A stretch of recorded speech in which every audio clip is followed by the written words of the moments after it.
Hello people, YouTube is right here in Malik Aaron, and no, this is not the movie review. That'll come later on. No, today I want to talk about a little breaking news I just read, like literally a few minutes ago.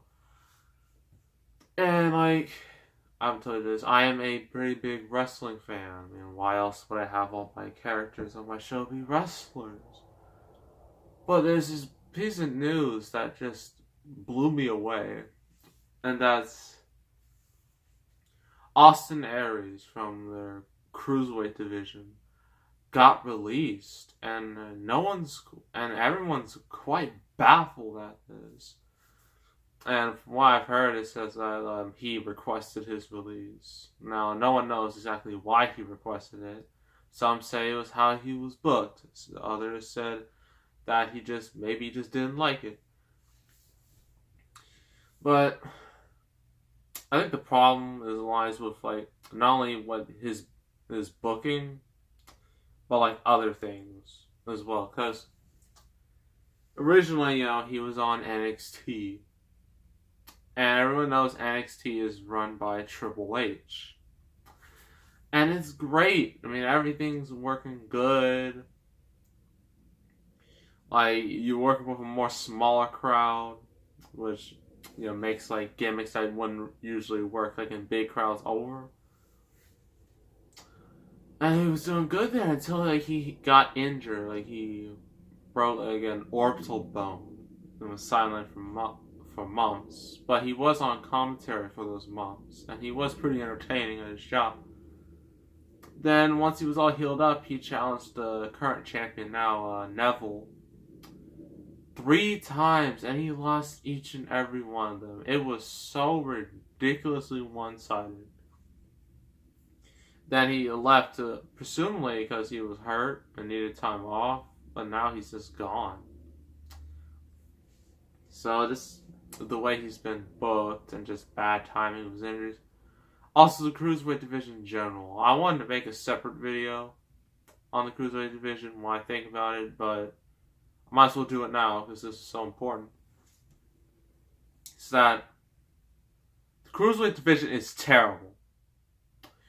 I mean, with the Cruiserweight Classic, I haven't watched the Cruiserweight Classic. I know some are going to be like, how could you not watch it? I had stuff to do. I've heard it was really, really good. That was there. That was a Full Sail University. They are devoted wrestling fans. But when they got on the main roster, I mean, they hyped it up for months. They were just like, Cruiserweight's gonna arrive on Raw. Cruiserweight's gonna arrive on Raw. Cruiserweight's gonna arrive on Raw. Gonna be such a big thing, and they thought it would kind of boost their ratings. But the first night of Raw, it all went down the drain.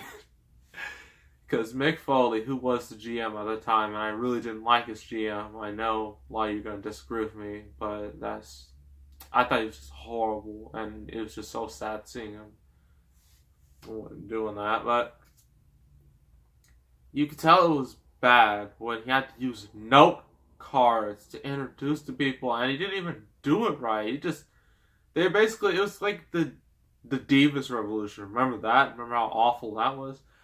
Same thing here. He just got a bunch of note cards, and then he just introduced them all with no character, no build, no anything. They're just like, here, cruiserweights. They can flip and do flippy doos, and they're fast, and they can do good. Some of them can do a good lucha thing. If you don't know where that's from Kalisto. Said the worst line of the year. That became a meme.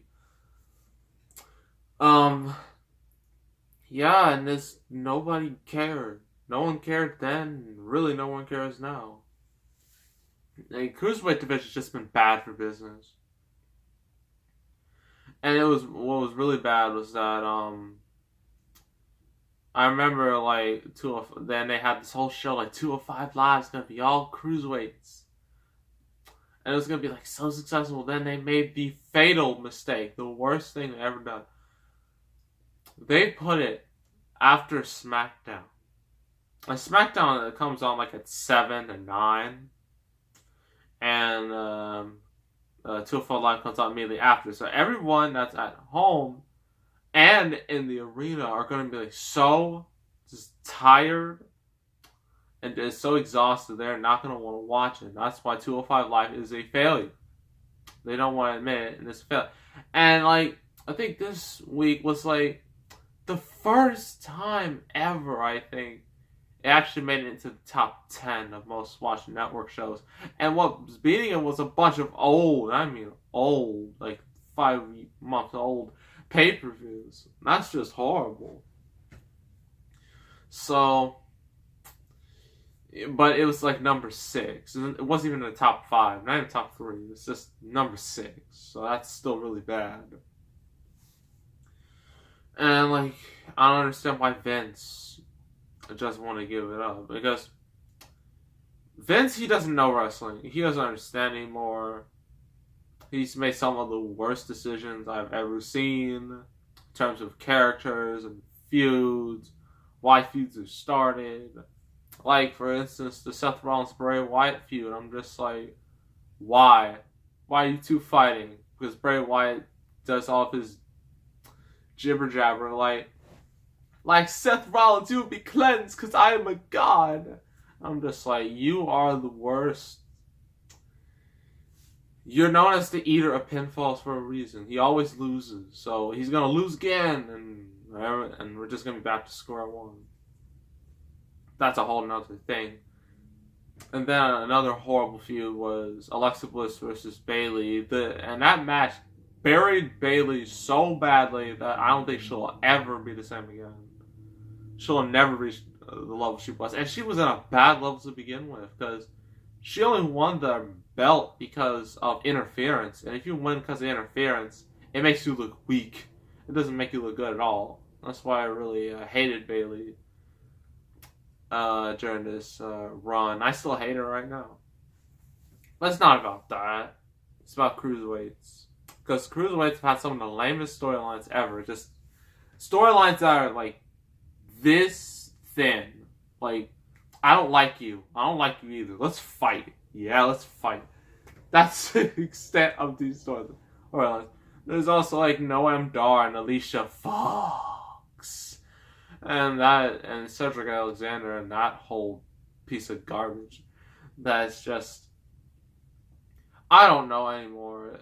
They should really give up on these cruiserweights. Oh, the better thing is, they shouldn't separate it, make like its own separate thing. They should, be integrated into Raw. And what they should have done from the beginning, they should have started with cruiserweights, like what WCW did. They should have started with cruiserweights for like an hour, and then they would have got to the main show. But cruiserweights get enough time, people would, know who they are. And they should. The way they should have done it is it happened before the main shows, not after. So that's just the Cruiserweight Division, Austin Aries, that whole thing. This Cruiserweight Division's been a disaster. Hopefully it dies soon. Because it's not making WWE any money. I haven't seen a single piece of merchandise for the Cruiserweight Division other than Neville. That's because he already has merchandise before he joined. And it's just a disaster.